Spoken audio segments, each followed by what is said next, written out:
That's the voice. I love that voice. Good to see everybody. I'm a little geeked up, okay? Because I'm a fan. So one of my favorite human beings is Mandy Harvey. I just love her. And so I'm really glad that she's hanging out with us this weekend. Want to welcome our East Campus, all of our campuses this weekend. Love that you guys are connected. And this is a special thing. And of course, we're doing this stories thing. For this weekend and next weekend, we like to kick off the year with the story of God working in and through real people. And when God's story meets our story, it creates an amazing story. And so I'm excited that Mandy's here. Now, she's one of my favorite people. She was actually here last year, right? So she was here last year. And, you know, I really don't like to take credit for things.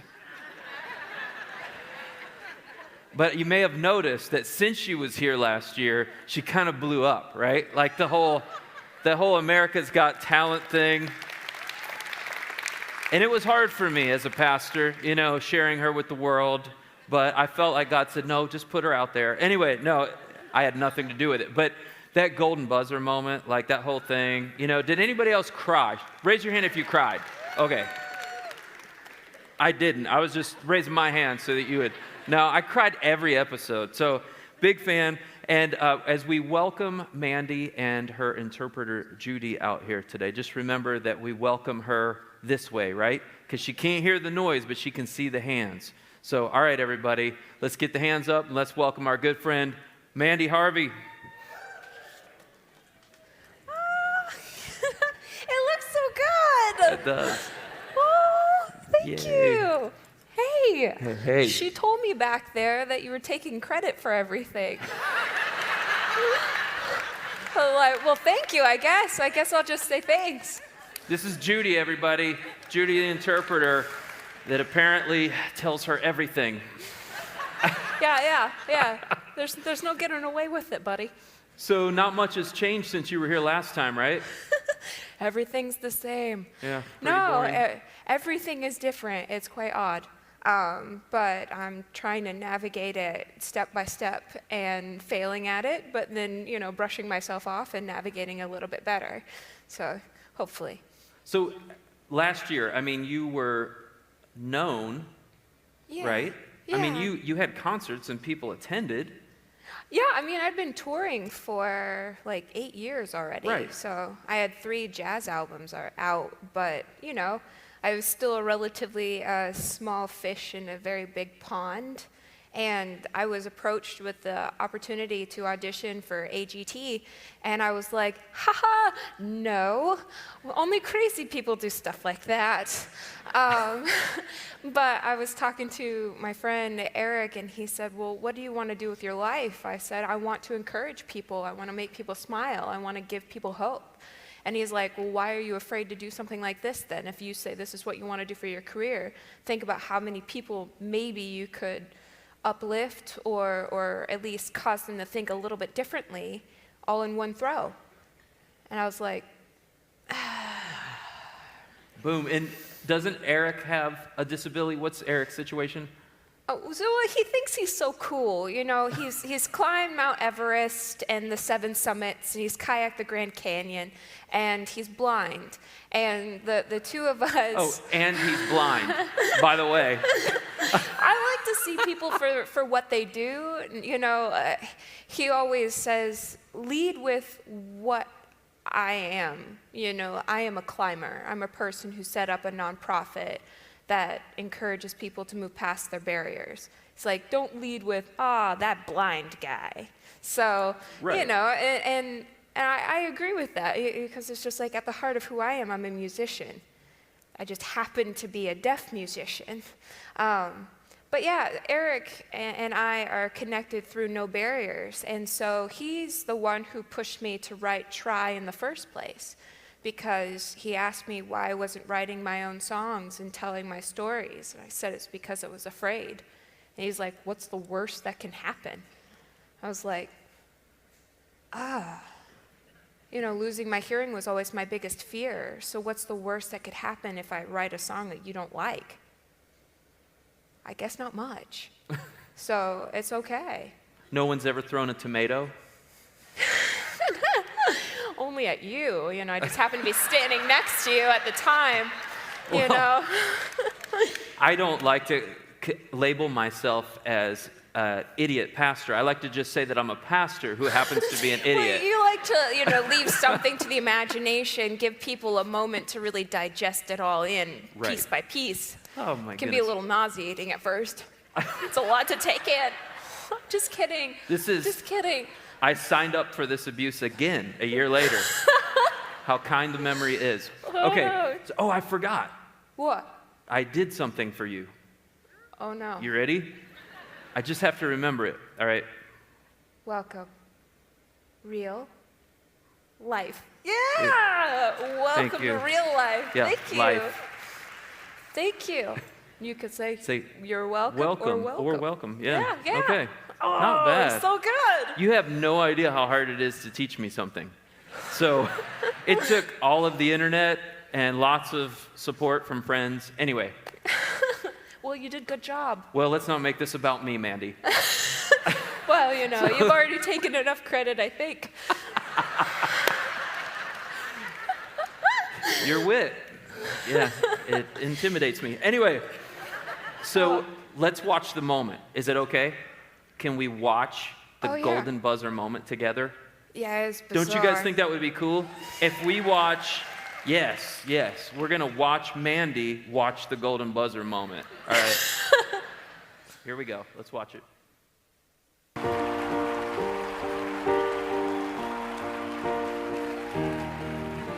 Mandy, I don't think you're going to need a translator for this.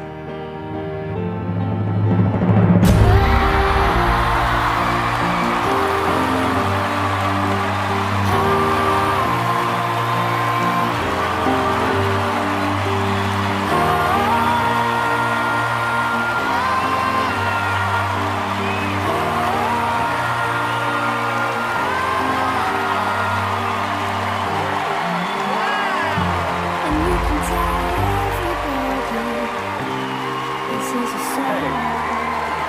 It's incredible. I mean, I've done this a long time. That was one of the most amazing things I've ever seen and heard. Come here. Thank you so much. You. Dad? Weird. There's two things that I love about that video because I never watch it. It's bizarre for me. The first is Dad's reaction, which is, don't touch your glasses. And it's become a GIF. I send it all the time to people, and so it's like any time I'm being sarcastic, it's just like, oh, guess what? You have to wake up at 4 a.m. I send that GIF, I'm like, oh, don't touch your glasses. And then the second one is me doing the same thing. Don't touch your glasses. That was the first thing Mom pointed out. It wasn't, wow, that was cool. You hugged Simon. You got the golden buzzer. It was like, huh, you guys do the same things. Thanks, Mom.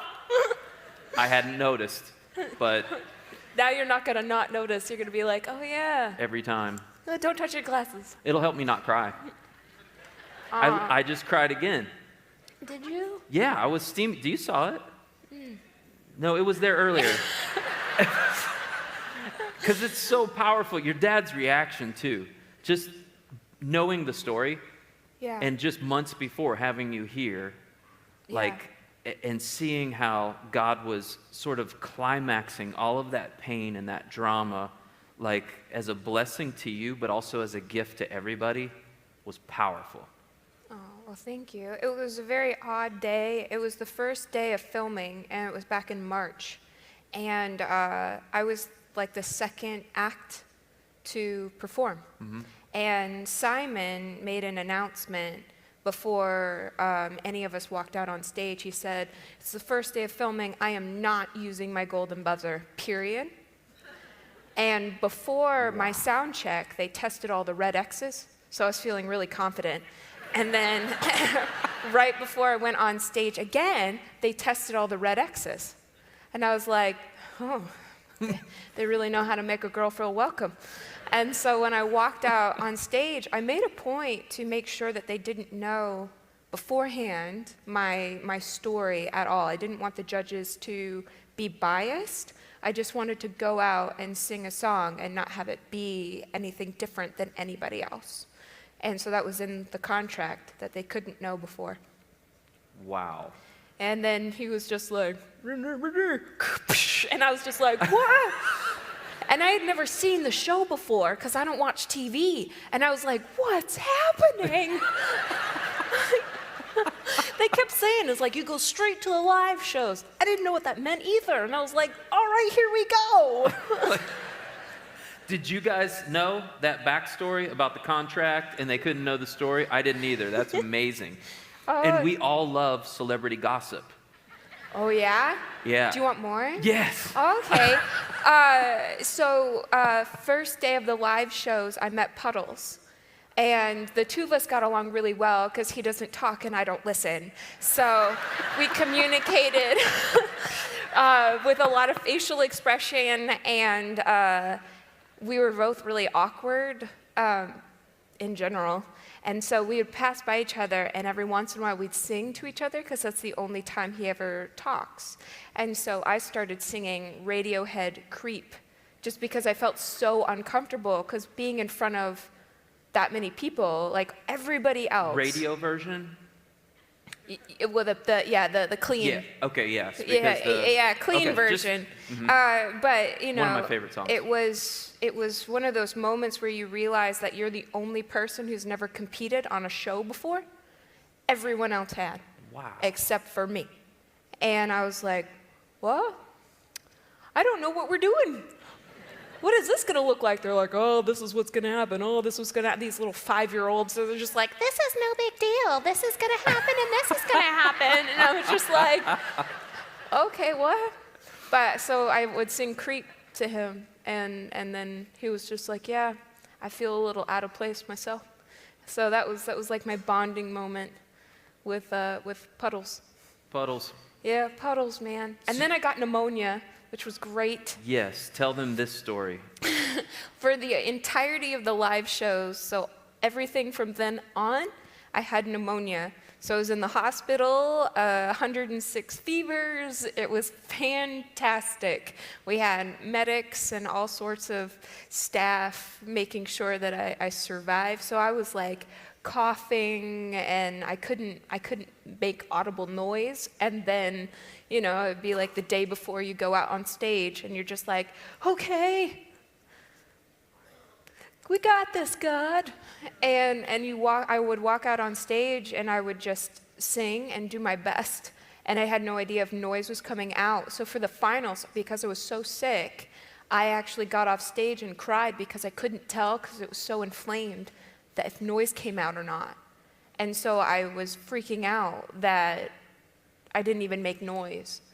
And so they're just like, well, you had to have made some noise. They made comments, and I was just like, oh yeah, that makes sense. Well, you know, I'm so tired. That pressure, I can't even imagine. Like, singing in front of an audience is bad enough. Singing original music that you wrote, also, that's vulnerable, right? I was only one of 5 people on the show's history that they allowed to sing original music. And then to be on your deathbed, like you were really that sick. I was really sick. My mom flew to LA and stayed there with me for 3 weeks. Before one of the shows, crazy. You were literally laying down, and they woke you up to sing. Like, yeah, it was bad. It was bad, and they had like chairs set up everywhere so that I would only like walk like 10 feet at a time. You know, because I had to do all the filming for all of the little video packages before, while sick as well. And so they would have like chairs, and I would sweat, and then they had like people come and they'd like pat me dry, and they'd be like, all right, drink this and drink this, you're gonna be fine. And I'd be like, okay. you know what I would do in that situation? Sleep? No, the sign you taught me last year. Pee my pants. Yes. That's what I would do in I that don't know if I had that much moisture left. I was sweating so much. Oh.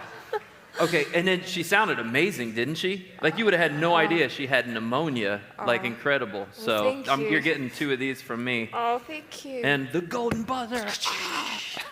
Yeah, every time I sing that song, I kind of wait for it to happen. Like, Okay. Well, I didn't think to have confetti fall tonight. oh, well, if So- you're going to take credit, you should at least throw it in my face every I'll once in a figure while. something out. I have 15 minutes. All right. How has that changed your life? I mean, everything changed. I didn't know the gravity of the show before I went on it because I'd never seen it. But, it's TV, so you think, okay, it's going to be there and then it's done. And, people will forget who you are, but maybe more people start coming to my concerts and they'll realize, oh, these are awesome. We have a lot of fun. I'm learning things, and maybe encourage people. But I was forced to watch my own audition, which was odd. And that was on D-Day, June 6th, which is also my sister's birthday. And I'm watching it, and I was like, okay, a few people will see it, whatever. And the golden buzzer happens, and everybody in the room freaks out, and I have to do social media because that's what they told me I have to do. So I'm trying to keep up with social media. And then it starts going viral. And the Try audition video has been seen 500 million times. Collectively, like the most. They got pirated on a lot of different media sites. Right. And then you started seeing it on like Time Magazine and Rolling Stones and Billboard. And you're just like, what is going on? And I didn't know. Lady Gaga tweeted you. I didn't even know about that either until one of my friends was like, and I was just like, what's going on? She's like, the Gaga. And I was just like, and it was just a simple tweet. It's, I love Mandy Harvey. And I was just like, I love you too. Yeah, we're beds. No, we're not. But it would be cool if we were. But everything really changed on a dime. I didn't even know. It was like watching that video was the last day of my normalcy, I guess. Right. From that point on, things just got a little weird, and my safety net left, and we were talking about that. Yeah, that's the thing, that fame and celebrity comes Yeah. at such a huge price, and Yeah. you weren't seeking that. No. I feel like God just elevated you, but what that caused people to do to you and how they treated you differently, that was a difficult transition. It was tough. I mean, I was watching it. I was working a full-time job, and I had been for over 9 years. And that job had always been the support to pay my bills while I did music. Right. And I was the primary breadwinner for my family. I was responsible for everybody. And watching that show, the next day I got called by my job. And they were like, yeah, this is not going to work. Because there's no way you're going to have time for us. And so it's just like, now I'm not going to have a job. And I've been there for such a long time. Like, that's my net. That's everything. And I don't go back until the live shows, which is late August. And you don't get paid to be on the TV show. Right. So it's like, how am I going to feed myself? I don't understand what's happening here. And I was so naive on the understanding that my life wouldn't change much. I was just like, yeah, it'll come out in June. I go back late August, so then I'll take some vacation time and do the show, and then I'll go back to life as normal. Your life changed just like that. Everything got weird. And so it's just like my safety net just disappeared. And I freaked out. I started crying a lot. I got ulcers. I didn't know how I was going to get health insurance. Everything turned on its head. And I just had to make a leap of faith and say, okay, this is out of my control, and I'm trying to control it, and it's just not working. Yeah. So maybe I should just let it go and jump. And then as I jumped, I was like, well, let's see. I expected to... But, I was just like, oh, here's another gig, here's another gig, here's another gig, and this is going to work out, and this is going to be fine. And then I found a health insurance that wasn't ridiculous, and everything started working out. And then as it goes, you just have to keep making leaps of faith and keep making leaps of faith and keep Right. making leaps of faith. You're like, really? At some point, it's just like, can the ground just stop moving? for just a hair of a second. And then the funniest thing happened. It's like I just got so used to making that leap of faith that it just stopped scaring me as much. And so now it's just like, oh yeah, here we go, leap of faith, let's do it. And it's gonna be fine. One way or another, I'm gonna learn from it, I'm gonna fail, I'm gonna try, I'm gonna grow, I'm gonna maybe not fail. And I don't care as much about the plummet. Right. Yeah. Plummet. I know a little The about the little plummet legs. with the legs. Okay, with legs. Like the Mario. What you just said, doesn't that apply to all of us? Like, I think about what God has in front of us and has for us, and usually there's a gap between where I am and what God has for me. And that gap requires faith. There's some leap, there's some step. Yeah. There's probably a bunch of us at Real Life this weekend, and we're going, that's where I'm at right now. I feel like God has this, but I have to take this leap of faith to get there. And a lot of times we don't get there because we shrink back in fear. And we say, you know what, I don't think, let's just go back to Egypt, right? Like the Israelites, because I don't, Yeah. this is the unknown and I can't do the unknown. And at some point you got to stretch out your staff and let the sea part and let's walk across this thing. But And I think that's a big deal. And I think in some ways going back is also a leap of faith. It's just like you're really out of control of your life.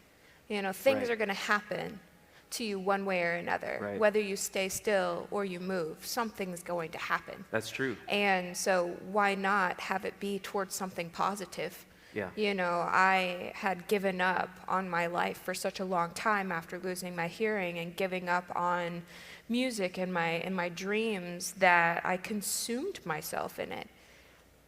But things were working all around me all the Right. time that I had no control over, that were little leaps of faith. Getting up in the morning was a leap of faith. It felt Right. like getting out of bed, going out the door. And even if I had stayed in that mode, something would have come colliding in and I would have had to deal with it. Might as well at least be actively participating Yeah. in what's happening. Do you feel like God is blessing you in this season for perseverance and faithfulness at some level? I feel, yeah, I do. But I feel like in every situation, regardless of what you're doing, if you have God in your heart, He will use you in everything. So I don't necessarily feel like my life is so different than anybody else. God is just using me on my life, and I'm letting Him, and it shows. And I've been getting my head pointed towards the right things. It's like I wasn't looking for fame, I wasn't looking for success, I wasn't looking for money, I was looking to encourage people. And I've been getting emails and letters and notes and cards en masse from people who just want to see something positive, that just want a little bit of hope. They just want somebody to know that they're struggling. And I'm realizing it would not have mattered if I had not gotten the golden buzzer in that moment. It would not have mattered if I got X'd off. I put myself out there and somebody would have seen it and they would have been encouraged by it just because I did something, And you getting up in the morning, going outside your house, Yep. you never know who that affects. Just the fact that you're moving forward is inspiring and somebody's going to see it. And so it gives you an immense responsibility with your actions to say, okay, even when I'm upset, even when things don't work out, even when things fall apart, I'm going to keep moving forward because I know God is with me. And people will see it, and they will get excited about not giving up, and they will keep moving forward. And we can collectively push each other forward and lift each other up instead of constantly crushing each other down just to get a little bit more air. Golden buzzer moment right there. That was awesome. That's so encouraging. And I think about what you said. Okay, I wasn't chasing money. I wasn't chasing fame or attention, celebrity. Sometimes we are chasing the wrong things. You wanted to encourage people through your gift. And I think if we all had that focus, that we would all be successful, right? If my goal when I woke up was, hopefully God can use my life to encourage another person, we could all find success in that mission. Well, it's not even a hopefully. It's God will use your life. He will, that's period. right. So let him. But I'm looking for all these other things, and I'm missing sometimes the main thing. And a lot of times a famous guy once said, seek first his kingdom and his righteousness. Yeah, my boss. He said, then all these Your other homeboy. things would Are you going to take credit for him too? I'm just kidding. I'm just kidding. I'm just kidding. They're all doing this. You people, I'm your pastor. I'm so sorry. I'm so sorry. No, it's this amazing. is why we shouldn't be friends. You Yeah. know, it's like we get in too much trouble. You're Yeah. brilliant. And I don't let a lot of people do this to me, but on stage, I'm sorry. yeah. No, actually, I was thinking, I don't even know if he takes credit for me. So, but I think I wouldn't. someday he will. I know, I wouldn't either. No, well, but you know, it's the truth. That sentence is the truth, and I think if more people applied it to their lives, Yeah. I even if you have what seems to be the most menial job, do it with purpose, Right. and allow God to shine through you. And when a bump comes or a leap of faith happens, that you got to go for it. Just to know that you're not jumping alone. You know, Right. you're holding on to somebody's hand, and he's going to make sure that you're not going to plummet. You know, whether that looks like what you think it should look like is very, very different story. Right. You know, I can't tell you how many people are like, oh, well, maybe if the lights turned back on, you know, you just need to pray hard enough, or the weird emails that you get. Right. If I take my earrings out, this is the one I got recently. If I take all my earrings out and beg forgiveness, my hearing will come back. It's just like, okay. But when that doesn't happen, then I'm not successful in it. And that's not true. God's using my life, and I'm living my life with purpose. That's successful, regardless of if there's money attached to it or any of that stuff. Amen. It's successful. And Paul actually said that it was in his weakness that Christ's strength was made perfect. Like that Jesus told him that his strength and our weakness, when they collide, it's a beautiful thing. And people Yeah. see his strength in our weakness. And so he said, you know, therefore I'll boast all the more gladly about my weaknesses, because then Christ's strength is made known in me. Yeah. And I think sometimes we're trying to hide those things or minimize those things rather than just embracing our imperfections and Yeah. letting God be perfect in our imperfections. Well, if you think about the way life is and the way people are, there's one thing that connects us all together. We all deal with struggle, That's right. period. Not everybody has good days. Not everybody smiles. Not everybody laughs. Not everybody has a job. Not everybody feeds themselves. You know, there Right. are not always opportunity, but everybody struggles in one way or another. And if we can be more open about the fact that we struggle, we can start unifying and saying, we're all the same.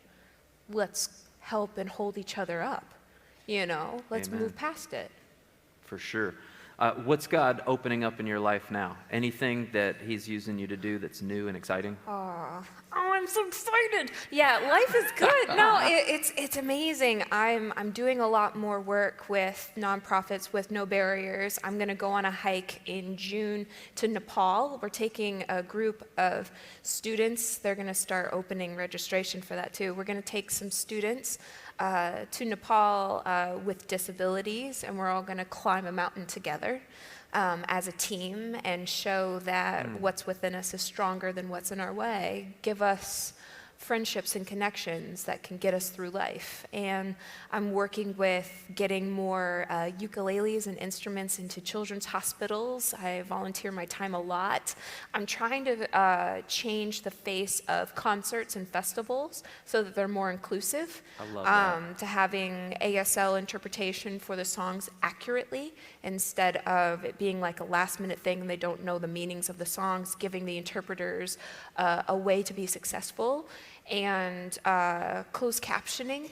Do you know how much I fly and everything is not captioned? So Right. it's just like, yeah, this is a great 15-hour flight that everybody else gets to enjoy, that I just get to stare at people going like this. You know, wouldn't it be nice to do something so easy. The captions are there. I've seen this movie before. I know that the captions are already made for this. Plug it in, period.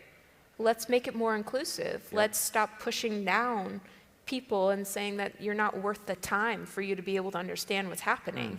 Come on. So I want to do as much good as I can. I want to push people to be better, and I want them to push me back to be better. Sometimes I would like to push you back. But With a stick. but then it would be like, oh, that's the guy that pushed Mandy Harvey. And I'd be like, yeah. No. But you do. You push me in good ways.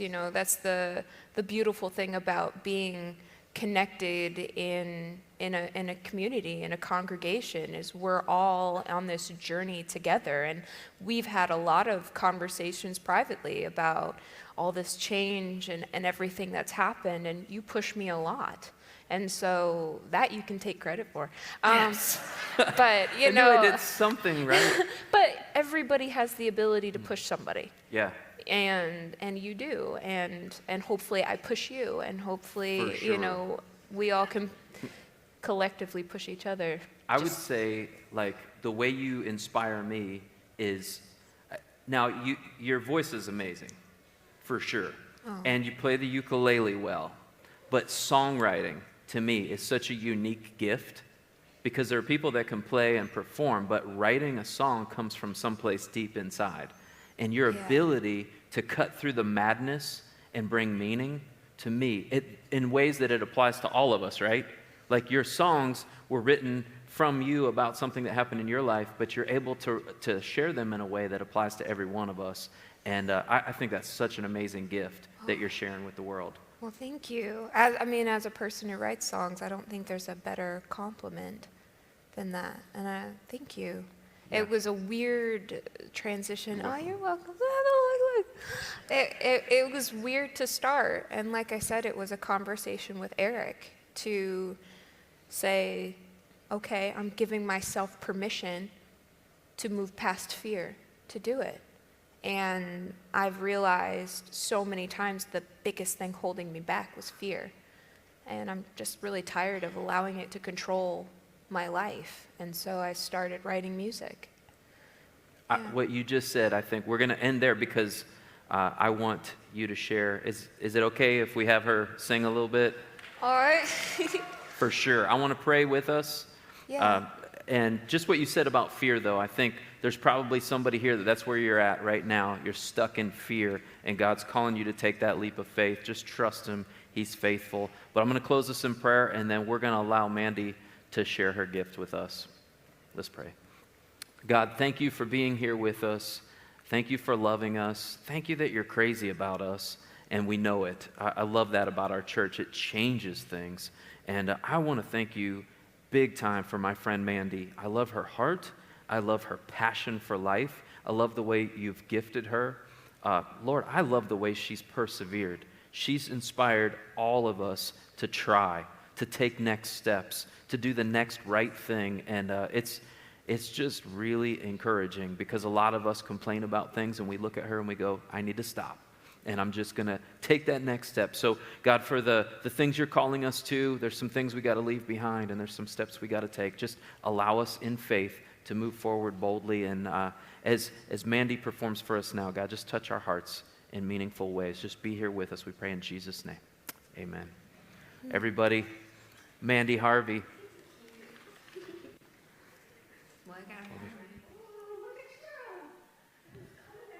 Let's go. Good job. Okay.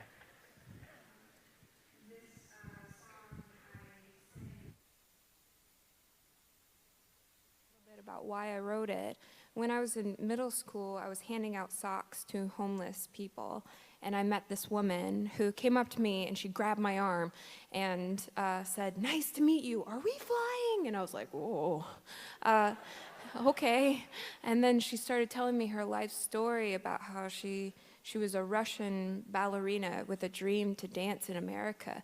So she saved up and she figured out a way to move here. She moved here and she was in an accident and it shattered her ankles and she gave up.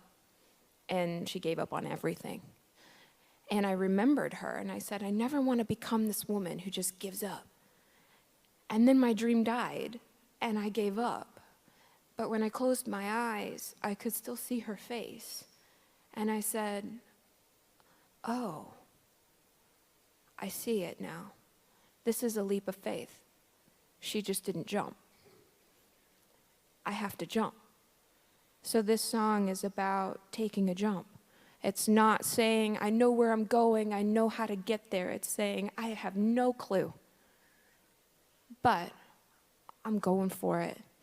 And we're going to find out where it goes by moving forward.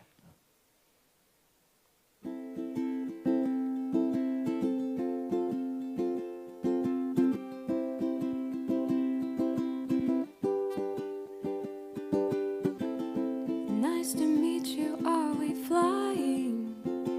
Or is it all in my head? I'm second guessing, but I'm trying before it all disappears. Seconds turn into minutes, wasting time instead of living. Please don't stand in my way, 'cause I am running out of nowhere. Yes, I'm moving on, I'll lose the race if I wait. I'm so close that I can taste it. Yes, I'm moving on, whoa, I'm running, this time I'm gonna make it. Whoa, I'm running, this time. The hardest part of all is knowing how to catch my breath. I'm scared to risk it all, take a chance, close my eyes and try again. 'Cause seconds turn into minutes, wasting time instead of living. Please don't stand in my way, 'cause I am running out of nowhere. Yes, I'm moving on, I'll lose the race if I wait. I'm so close that I can taste it. Yes, I'm moving on, whoa, I'm running, this time I'm gonna make it. Whoa, I'm running, this time I'm gonna make it. I'm not the same kid I used to be. Oh, this time I'm gonna make it. I'm gonna chase it from here. 'Cause seconds turn into minutes, wasting time instead of living. Please don't stand in my way, I am running out of nowhere.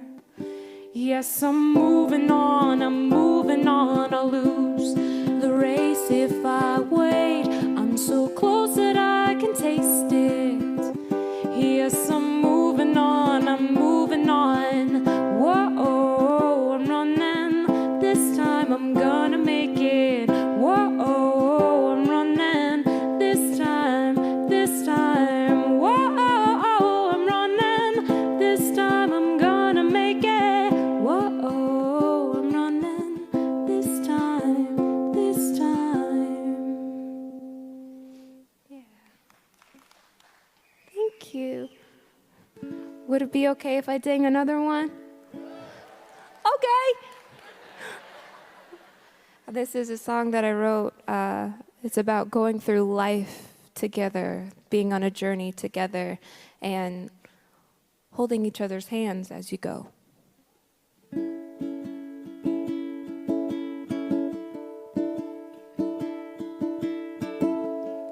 Come walk, my friend, with me to a place that we always dreamed. You will know how it feels to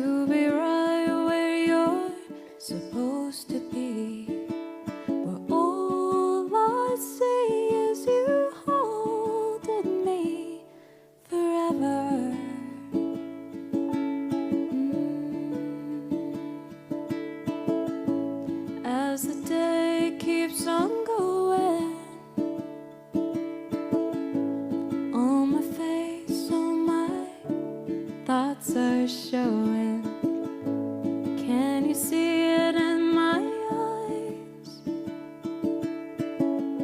I'm calling you to a brand new life, where all I see is you holding me forever.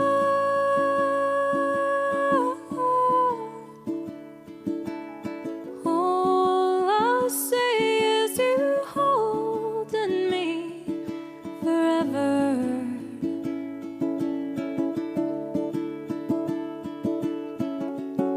Day by day we'll journey on, through the storm and through calm. Day by day we'll find a way together.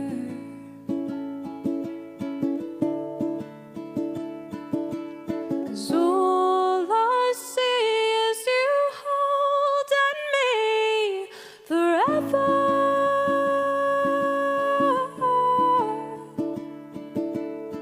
All I see is you holding me forever.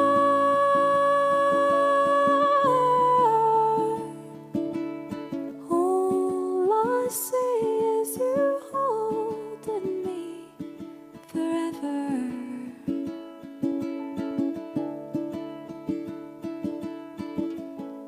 Come walk, my friend, with me